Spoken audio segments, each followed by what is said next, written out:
Hey guys, welcome back to We Watch Movie. I'm Mike. I'm Jay. This is our top 10 horror movies of 2018.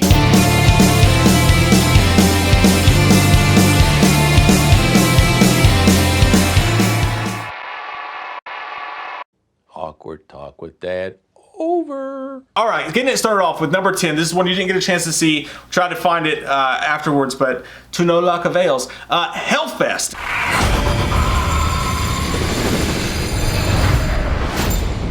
This is not the 10th best horror movie this year. Sounds like every fucking party I've ever been invited to. It's like, well, I thought it was being great, but all they're doing is eating Cheetos and playing goddamn fucking Wham. But it's my 10th favorite simply for the fact that it was really, really fun to see a slasher movie on the big screen. It wasn't tied to any previous titles. It wasn't tied to any. It was an original slasher film around the time of October. The movie was fun. It had a weird twist at the end that was a microcosm of the film in itself. And what I mean is that the twist at the end, it wasn't anything really fancy. It wasn't anything super smart. It was just kind of cool. And you could see where they could make sequels based off of this. Maybe they go VOD, maybe they go whatever. But you just don't see slasher movies that are just standard 90s slasher movies that are just fun, kind of teenagers getting killed off, sex, drugs, rock and roll, a good time at the carnival. Tony Todd was in the movie. It was a movie that just loved 90s slasher films, and it was fun to watch because of that. Your book report sucks. Where's the PowerPoint, bitch? So that's why that's number 10. Tony Todd was in it? Yeah. But you know, when they showed him, I thought he was going to be the killer or whatever, but he wasn't. Oh yeah, he was in it. But number 9, we both saw this one, Mandy, Nicolas Cage. Crazy evil. Let's chat.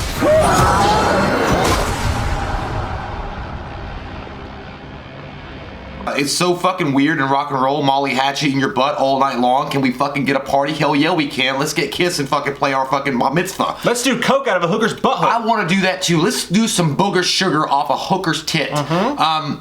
It was weird. It was wild. It was a video game come to life with like weird like smoking weed and tripping on acid playing the game. Yeah. But it was fun.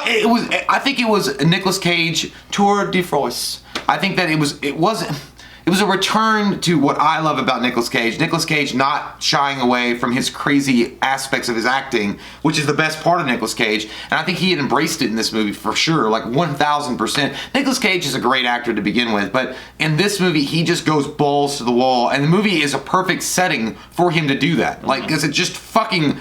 Like, it's got Hellraiser elements into it, it's got video game elements in it, it's got psychological thriller parts of it, it's got action, it's got horror, it's got everything you need to make your body grow strong so you can fuck Linda. Linda.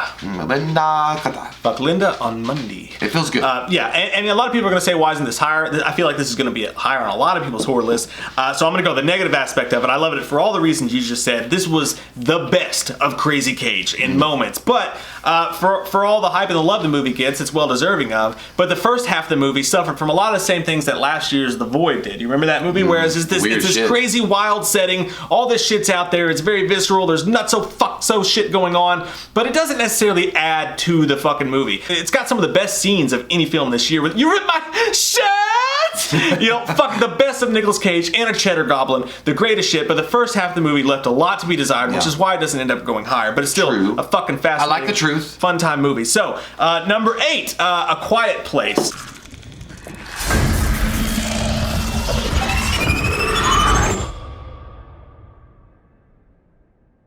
First fucking horror movie, man, he knocks it out of the park. Like, you captured the best parts of Cloverfield and Blair Witch Project. You threw a little bit of family elements in there, and you have one of the cooler films that came out in 2018. Yeah, this movie was a home run from the start because it was a wide release. It had big actors that everybody knows, really lovable people in John Krasinski and Emily Blunt. The pregnant scene where it was a genius horror idea to have someone have to have a baby in a place where they have to be extremely quiet. Scientology building.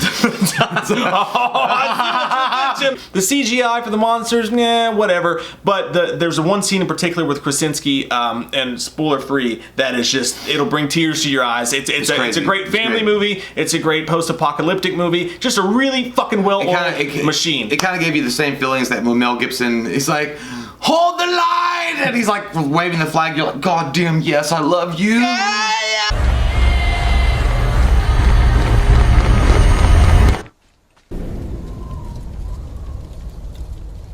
Not a lot of people are talking about it. A fantastic serial killer movie with one of the best performances of the year in any movie by underrated as fuck Dylan McDermott, the Clove-Hitch Killer.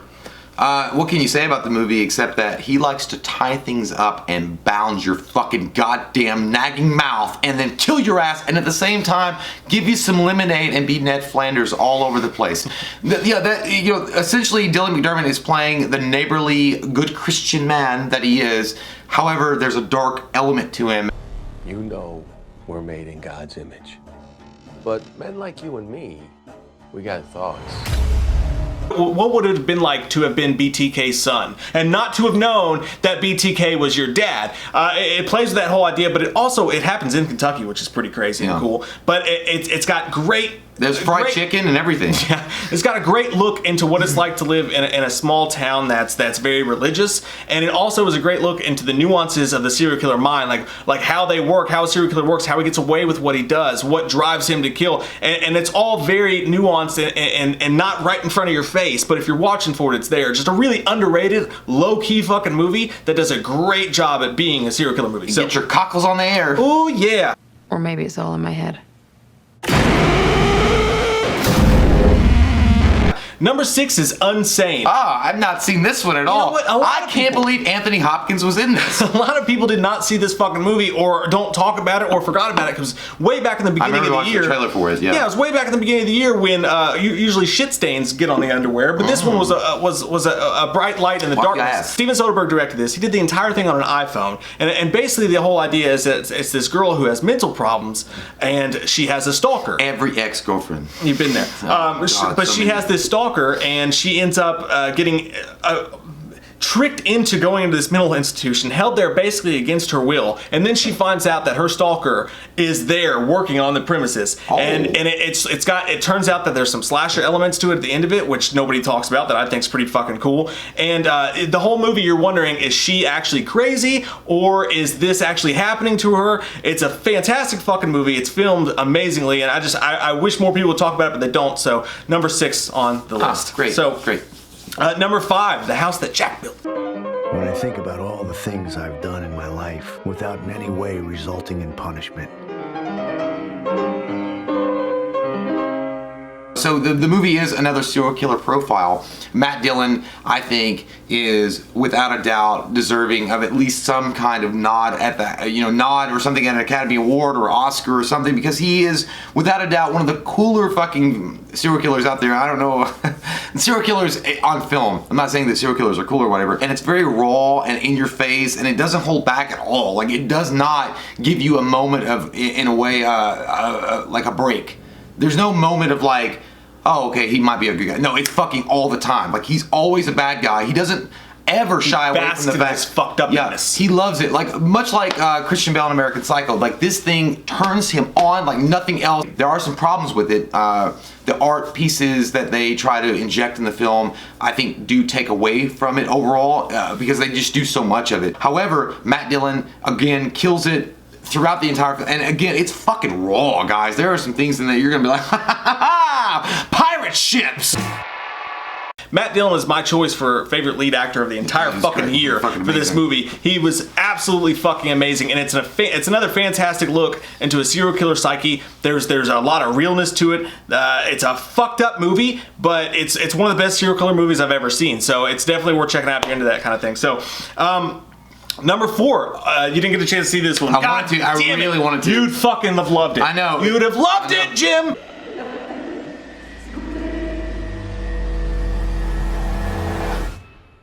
They have been given a purpose.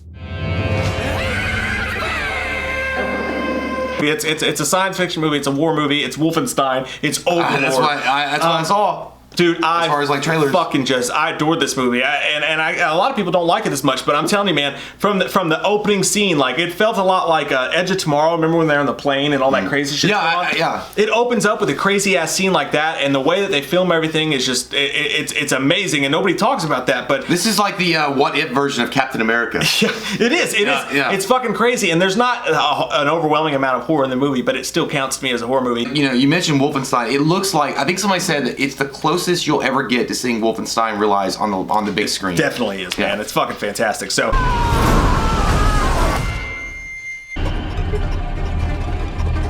Jay's late on this because he was scared to fucking watch. However, after watching the film, I gotta say, wow, was I right to wait? You know what? It's one of the weirder movies I've seen, but god damn is it acted well. And the pacing of the film, the atmosphere of the film, what's going on, is it supernatural, is it not supernatural, is it in the family's head or is it not? Would you agree Matt Dillon for favorite actor of the year, Toni Collette for favorite female actor of the year? Right there, boom. Easy. Gabriel Byrne as her husband in this, I think I wanted him to have more of a role, because the motherfucker was Satan in End of Days, for God's sake. I know, it's badass. He made a mother and a daughter have sex. He did. So did Al Pacino. He did. Okay, they both did. It's like, what the fuck kind of game you got? You on that booty juice? I'm just gonna say at the end of the day, don't eat goddamn chocolate cake and hold your fucking head out of the window. Don't do it. Don't do it. I've seen it 100 times. It happens the same way every time. Don't do Fucking it. light poles.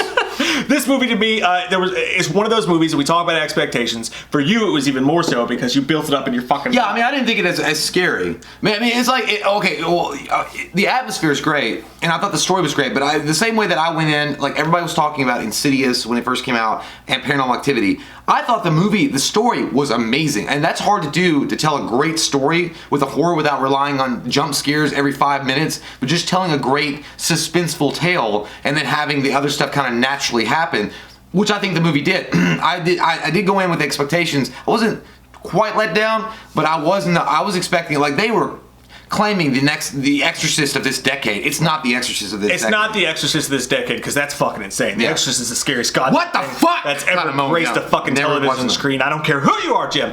But we talked about this little Cyrus, but you always do this shit to me. You do this shit to me that makes me fucking crazy. Because I'll talk about a movie, it already had a lot of stuff going on around it, and I had to watch this shit by my fucking self. I go with your wife. I'm in the theater next to a stranger I don't fucking know, and me and him are both like, ooh, like all the time. Did you touch hands? I wanted to hold someone's fucking whatever. hand. You never hold my hand. It's not that it's scary. It's not scary in the way that The Exorcist is scary. What it is it when it enters you emotionally, it enters you with the grief of a loss of a loved one. And you hear Toni Collette screaming, and you hear this fucking darkness, and then you see the funeral, and you get this sick, you feel grief inside of you. I don't know, man. Then later on, it's like a fucking weakening blow. It's like in kickboxer where he throws, or Bloodsport where he throws the fucking sand in his face, and then he's blind. I'm blind, and then they hit you with the scary shit. And that's what happened. But you always do this shit to me where I'm like, no, dude, it was scary. It scared me. But I knew as soon as I fucking told you that, you're like, I'm too scared to see it. But I knew it. I fucking knew it. When you did see it, you would be like, I wasn't that scared. And because it's all about expectations. You're like, you put your, it's like the Dark Knight Rises. You put your fucking expectations sky high, and then it's never gonna be. I watched The Dark Knight Rises with you, and I didn't think it was as good as The Dark Knight. Like, you were trying to act like you were jacking off on the track. I'm not talking about you. I'm talking about in general. Right. Expectations versus how good the movie actually is. But really fucking matters. I thought the movie is high up on the list because for a reason. I think it's done really well, and I think it did do an amazing thing as far as storytelling, pacing, the way that the story is told in the atmosphere. You're literally scared to watch it, so obviously your expectations, if you're actually scared to watch a film, your expectations are fucking crazy. So no matter what that film does, unless it pops out of the ring like fucking Samara, that's it's like, it's not gonna fucking. That scares me. But the only reason you think The Ring is scary is because you went into it like everybody else did, thinking it's gonna suck. That's why you admit it's scary. But the Hereditary is just as fucking scary. Close at least. But I don't want to pass out in the theater. And also, you know what you sound like? You sound like fucking Magneto. It makes me crazy. Yeah, you're like Magneto. Like, there's always a speech, Charles, and you're always sorry, but no one cares. Leave us alone. But we've just started.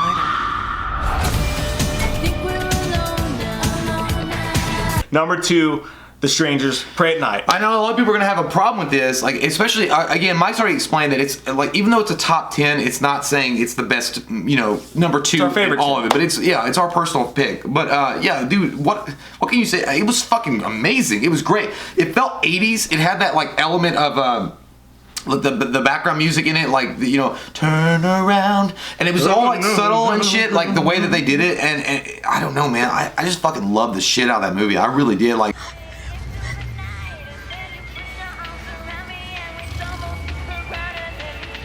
it felt so nostalgic, and it felt such a throwback to when horror movies were fun and they were cool and they were different and they were like out there, but it was still like one of those movies that you could get behind as far as like there was a character or the protagonist in the film that you could be like, hey, you know what, I'm gonna be behind you. Even though like fucked up shit's happening, I'm behind you all the way. And then you have some great antagonists in The Strangers coming in to fuck things up. And they keep them so mysterious because you don't know, are they the same people from The Strangers 1? Are they different people? You don't know what those are. And there are some moments, like, there are some really fucking sick-ass cool moments. Like, when our friend Damien gets in the car with the dad, and he's like sitting there watching him die, and he turns the stereo up. He's like, "Is this Bose?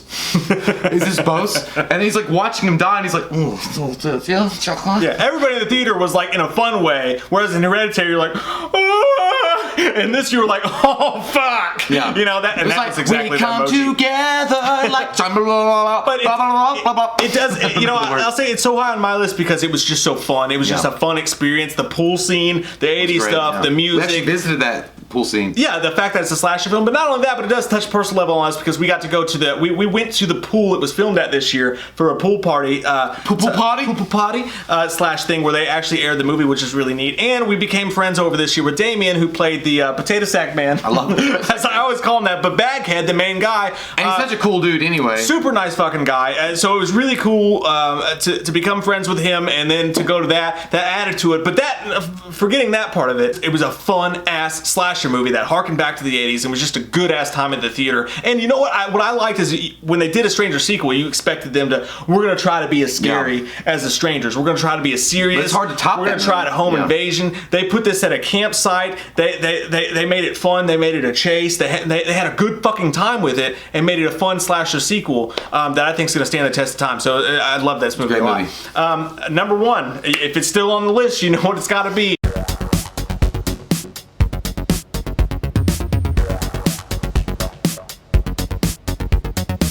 It's fucking Halloween. Oh, Halloween. 2018. It's not a perfect film. There's issues that we've had with it. There's certain things about the ending.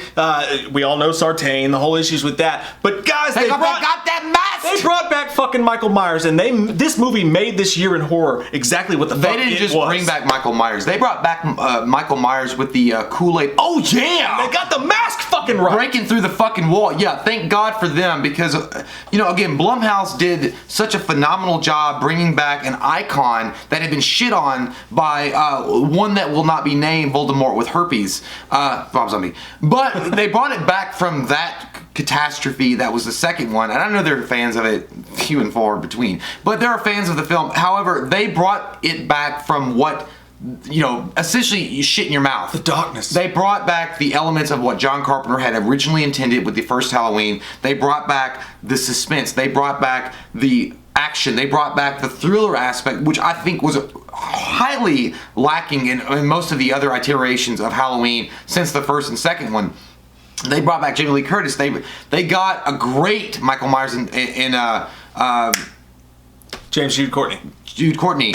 And Nick Castle had a moment. Like, dude, there was so much about this movie that was so well done. And I think the main thing that I take away from this film is that not only was the soundtrack amazing, the soundtrack was John Carpenter on the score. John Carpenter. Wow.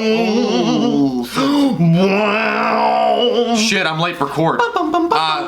But yeah, not only is John Carpenter with the soundtrack doing amazing, the fact that John Carpenter came back at all to give his blessing for the movie says a lot about the film. The fact that they made a movie that was reminiscent of the first one and reminiscent of the second one, but they have their own flavor on it. And they gave enough of a shit to tip the hat to the people that have grown up with the Michael Myers series over time by adding in elements of the other franchise or of the other sequels in the movie. Being in a movie theater in 2018 and watching the Halloween font come up and that pumpkin inflating was like watching my fucking blow up fuck doll. One of the most special moments I've had in a movie theater in my entire lifetime. They brought it back, and not only did they bring it back, they didn't bring it back in some cheap studio way. They brought it back with love. With the love, baby! From SLC Punk. They brought it back with love. They brought it back with all intentions. It was made by horror fans of the Halloween series. And more importantly than anything else, they put Michael Myers on the big screen again. He looked badass. He was actually fucking scary at times, and he was fucking brutal. He was mean. This was done for all the right reasons, and it was made in all the right ways. It wasn't perfect, and it's fucking hard to make a perfect movie, but this was huge. This made the entire year in horror. I mean, I think it broke slasher records. Yeah, so I mean, it broke the records to get to where it is now. And again, I think that we all of us fans had said this movie has to be a fucking juggernaut at the studio. It has to be a juggernaut when it opens, because that's the only way that you're going to get interest again on these other films, and it's paving the way, man. And then again. When you go to a fucking Kroger to buy a 6-pack, and the old lady checking people out is like, I'm gonna go see the new Halloween. I feel like I was in Halloween 4. With Michael Myers. And you go to a packed theater, a fucking packed theater of people who are actually being scared and gasping in the audience, man. That's so fucking cool. You know how lucky we are to have that in 2018? I felt like we are so fucking lucky that this movie was such a big deal. It felt like a 1987 atmosphere, you know? Man. Like 1987, 88. Like, it brought it back to that time, because there were people coming up and they were wearing their Halloween shirts, they were wearing Michael Myers stuff, and when, you know, one guy came up, it was an awesome subscriber recognized this and was talking about, he's like, did you guys already see it? He was like, yo, we saw it. We saw it. It was good. And he was like, "Oh, thank God!" And like, dude, it just felt like I had just got transported back to a Whitesnake video, and I was getting ready to be on the fucking car. Special moment for us nerds, man. For us horror nerds, absolutely. And I hope everybody takes it. And maybe the movie wasn't exactly what you wanted, but I hope everybody takes that and can stop for a second and smell the fucking pizza and really just appreciate that we got a good Halloween movie in the year 2018. Thank God. And the world was fucking excited about it. Yeah. They were talking about it. It was a fucking big thing. I mean, the one guy fucked up and said Jason's masks. Yay! Yeah, you got E! Entertainment Weekly trying to fucking greatest fucking news network about the history of Halloween. Never. It's fucking crazy. And even though it was an exhausting time for us, even though it was worth it. There was so, just trying to be on the forefront of that and like take it all in was exhausting. Yeah. Looking back on it, it's going to be one of the best times of our movie lives. Yeah. Again, we never got to grow up.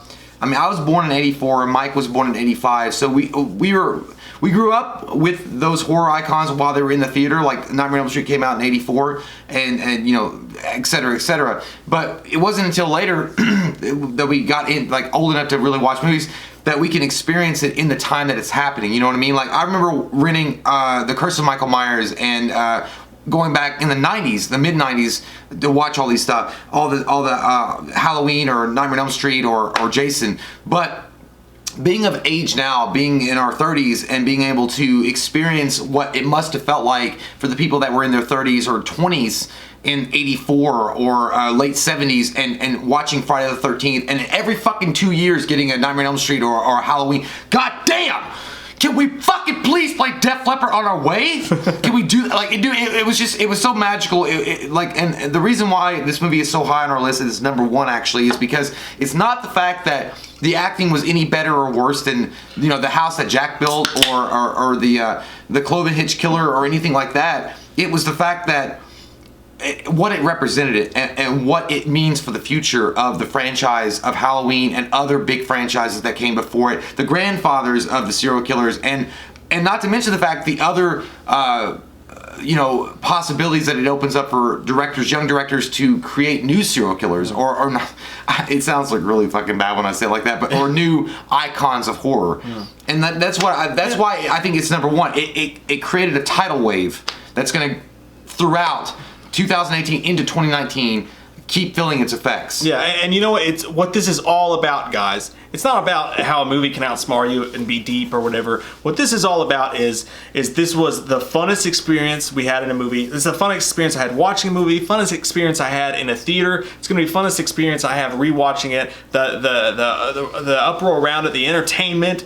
and the fun. That's what fucking movies are about. It's not being fucking smarter than the next guy. I'm like, I understood it when he pooped his pants. It's about fun. He also ejaculated. And it's about having a good time together, and that's why Halloween is number one on our list. That's our top 10 of the year, guys. I actually am gonna written rank every single movie I watched this year and put it up. So I'm just gonna put a poem to it. Yeah, I'm gonna write a poem. So I'm gonna put a ranking of every horror movie I watched this year. So look out for that on the social channels. And thank you guys for watching this, man. Thank you for fucking catching up on a lot of shit. Jay's been watching a lot of fucking movies this week. I'm proud of him. I'm gonna touch it. Don't touch my face. Every time it smells like pickles, dude. Like, I don't know what the fuck you're doing. That's straight pickle. Pickles. Sweet pickles. It's kind of like that fucking Papa John's cheeseburger we tried to eat after the live stream. That was a straight David Hasselhoff fucking moment. After the live stream, we ordered up those Papa John's Little Caesars or Papa John's cheeseburger pizzas, and it was covered in fucking pickles. But we destroyed that pizza in about 5 to 6 minutes. You know what? I was proud of us, dude, because I felt like we were Bill and Ted Excellent Adventures. Like, that's what they would do. Like, now let's go write the song that's gonna save the world. We threw, after arguing for 10 minutes about what we were gonna watch, we threw on Friday on Netflix, and that pizza was fucking gone, dude, in seconds that pizza was gone. So it was a good time. And thank you guys for everybody who joined the live stream and contributed. You guys you blow us the fuck away. We love your fucking faces. If you're new to the channel, definitely put your all's top 10, top 5, whatever you want to down below. Fight us, kiss us, fuck us. We don't care. We love your fucking faces. Oh, yeah. If you're new to the channel, click that subscribe button and get some goddamn wham up in you. Woo. Woo. What's up, Miss Parker? We gon' fuck. We gon' fuck Miss What? No. We watched a movie. Yeah. We watched a movie. We watched it. We watched a movie. Yeah. You know what? We did a review. We watched a movie. We watched a movie.